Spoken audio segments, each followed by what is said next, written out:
Մարդը անցնում է թոշակի, պետությունը դրանից հետո նրան ասում է վերջ, այսքանն էր, գնա ու քո թոշակը ստացի, մեզ այլևս պետք չես։ Ու տեսեք ինչ սխալ բան է տեղի ունենում։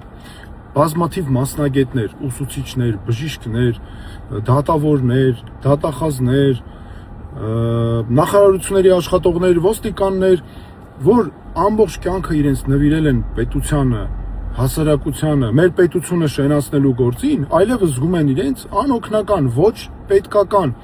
Մենք իրավունք չունենք նման ճոխություն թույլ տալու եւ նրանցից շատերը ուզում են, որպեսզի նրանք ներգրավեն, շարունակեն իրենց նաեւ այդ առաքելությունը։ Մենք պետք է պետական ծրագրերով նրանց ներգրավենք մեր պետության զարգացման գործին։ Օրինակ, մի դեպքում կարող ենք կրթական հաստատություններում մեր երեխաների, ուսանողների կրթության հարցում ներգրավել, ասենք վաստակաշատ մանկավարժ է, օրինակ, անցել է թոշակի, բայց ինչքան կարող է գիտելիք ու փորձ փոխանցել,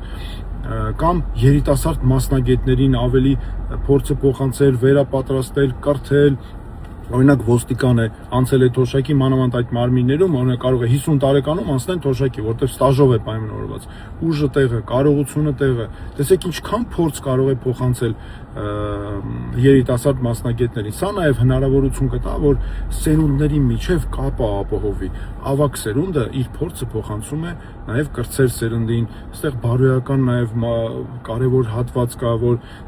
ավագ սերնդից են սովորում, արժեքների մասին են սովորում, եւ դառնում ենք ներառական միասնական հասարակություն, իրար օգնելով շենացնենք մեր պետությունը։